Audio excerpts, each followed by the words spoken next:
CBS News Miami. Good afternoon, and thank you for joining us. I'm Naja Sherman, and welcome to CBS News Miami's 4 p.m. Quickcast. Always alerting, always tracking. This is Next Weather. Taking a live look outside, a mild afternoon, but a colder morning tomorrow. Let's get right to Next Weather Chief Meteorologist Ivan Cabrera with a look ahead. My goodness, looks like you're wearing the perfect colors for the forecast here. That's how it's going to be tonight. Lots of blues on the map. This morning, we woke up as cold as we've been so far this year. Temperatures in the mid-40s, Pine Tree Estates, Boca Point there, Deerfield Beach dropping in the mid-40s. Miami was at 51. We talked about, I didn't think it was going to go below 50. I think tonight is going to be our best chance. The winds are going to be lighter. Skies should stay, for the most part, clear. That will allow all the heat that we've built up to about 70 degrees today to just radiate out in space. Upper 60s in Homestead, low 60s, still cool in the Keys. You can see our flow. They're coming from north to south, even a line of little showers that'll stay offshore there across Bimini and points to the south. And then we have these streaming clouds from the west coming in out of the Gulf there. But for the most part, we're looking pretty clear here. Just a few scattered clouds and temperatures already by 9 o'clock below 60 degrees. We'll be upper 50s around 10, and we're going to drop, I think, another 10 degrees as we head through it tonight. It's going to be kind of that perfect setup to really just lose all the heat of the day as we turn much colder. I think temperatures overnight will be in the upper 40s, even in Miami. That'll be the coldest since 23. So a couple of years ago in January is when we last dipped below 50. The winds do turn to the southeast, so once you get off the water there and you get the onshore flow, that'll start the moderating trend. In fact, as we talked about, I think for Saturday, that'll be our peak as far as the temperatures going in the other direction. We'll hit temperatures right around 80 to 82 for some areas. Isolated rain showers. This is the front coming in on Saturday. Nothing to change your plans about. And then on Sunday, we'll be behind that front, and that'll clear us out again and get us a little bit cool, but not as cool as we'll get. This is the coldest night of the year and of the season so far. This is where we're going here. Mid-40s. When you see mid-40s all the way at the beach, you know it is cold. 48 in Miami. Key Biscayne, even there, should drop below 50 degrees by a hair, but we should do it. And then mid-40s from Redland, Country Walk, Florida City. Homestead should be in the mid-40s. You were only 51 today, but I think now that the wind will subside significantly, we are going to be able to get these numbers way down there. 54 in Marathon and then 61 in Key West. Tomorrow will be a cool day. Unlike today, I don't think we'll crack 70. We'll stay, for the most part, in the upper 60s. That's already a 20-degree jump from a morning low, so that's significant, but that's the way it's going to stay. Nice and cool for us, or very chilly. Just should bundle up, and you may, want to continue bundling up through the afternoon as we're sensitive to these kind of temperatures. 73 for the climb, and then Saturday, that's the peak there, 80, with just a slight chance of a shower. Behind the front, we turn cooler, but comfortably cooler, with temperatures in the upper 50s to around 60, and then 70s, and then we'll climb a little bit more before the next front comes in. That one should cool us off by the middle part of next week. So the up and down continues, and definitely down for tonight. Naja.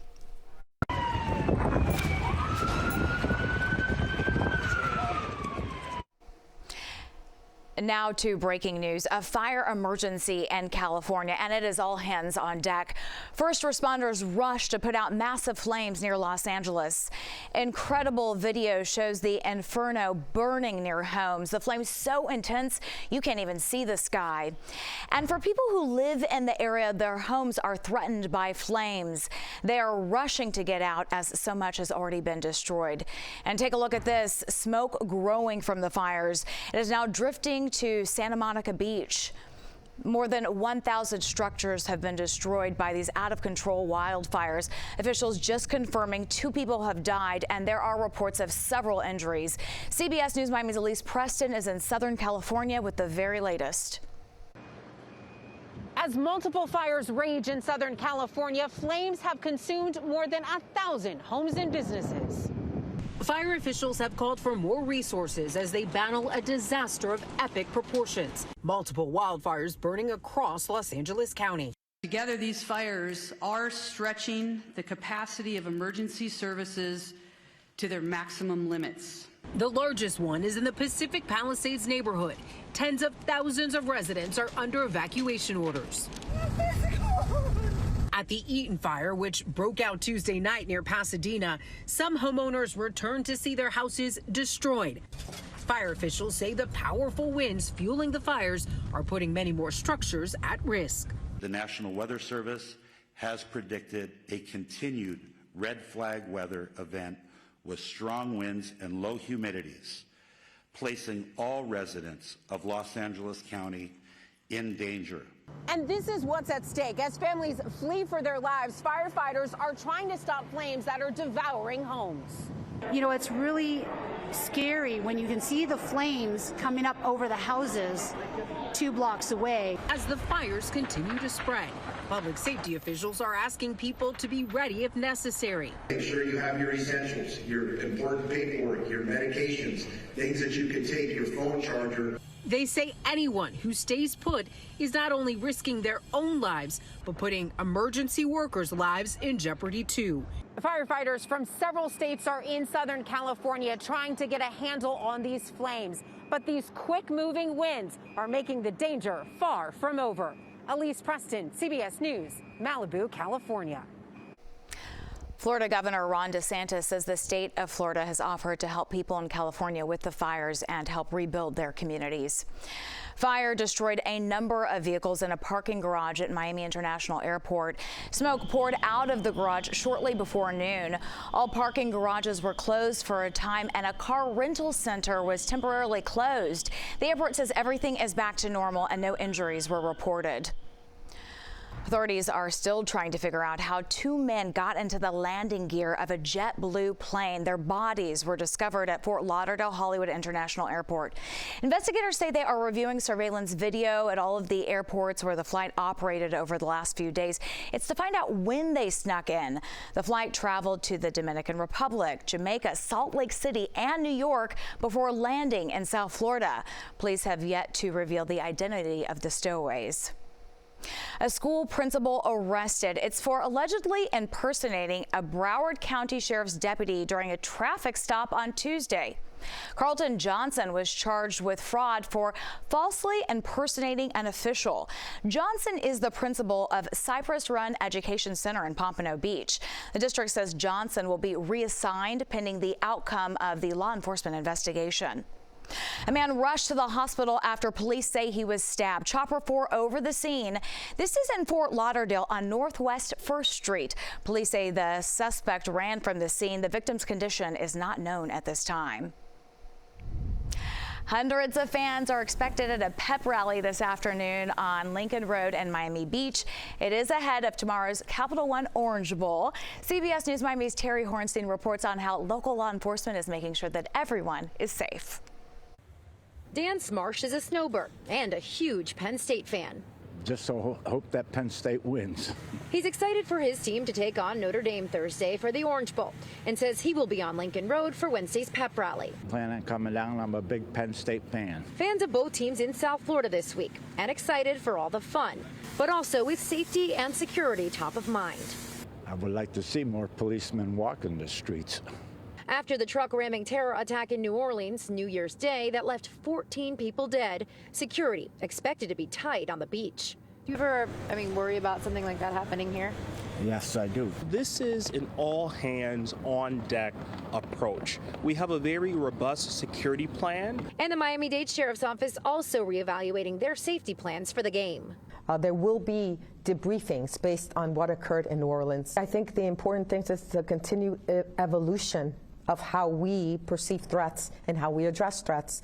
Fans can expect more law enforcement on the ground, undercover officers, security cameras, and drones too. Just because you may not see us, we will be able to see you utilizing thousands of cameras that we have throughout the city. For law enforcement, help from the public, important too. If you see something, say something. If you know something, say something. Are we educating our community so that if they perceive something that looks unusual, that they are eyes and ears as well?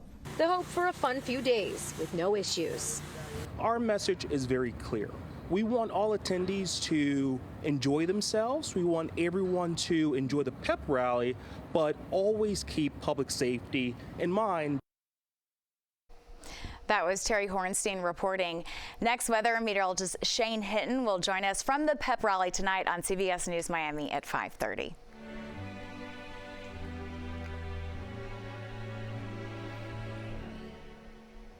And now to Washington, D.C. President Jimmy Carter is lying in state inside the U.S. Capitol Rotunda.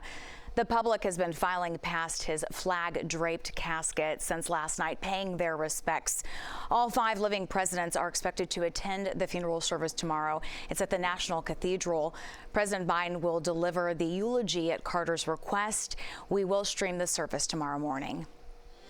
When we come back, it is not just football players. Cheerleaders are also vulnerable to concussions. How one surgeon is working to make the sport safer.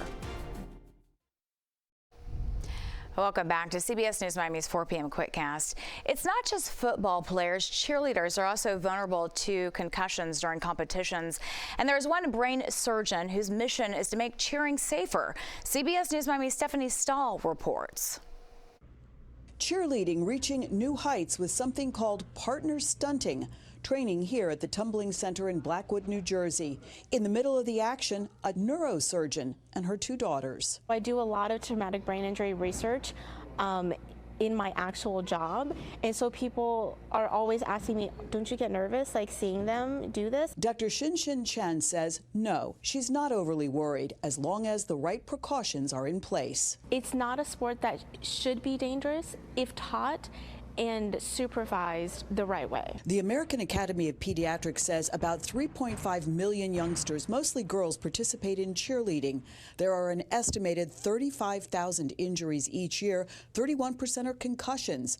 Dr. Chen is hoping to lower those numbers by spreading awareness about the importance of safety and training. No sport is going to be 100% safe. Statistics show cheering is less dangerous than many other sports, but it still carries a risky reputation. Dr. Chen says it's good exercise that can also help build resilience, self-confidence, and camaraderie. It's no different than any sport, but you have to trust your coach, you have to learn the right way, and you have to make it as safe as possible, or else nobody would do any sports. Dr. Chen knows all about taking on difficult challenges, being among just 8% of women who are brain surgeons. And now she's on a new mission, creating the Stunt Showdown, a competition for young athletes to showcase their skills with proceeds going to charity. Stephanie Stahl, CBS News, Philadelphia. That's the CBS News Miami Quickcast. I'm Naja Sherman. Stay tuned for more news right here on CBS News Miami, and have a great day.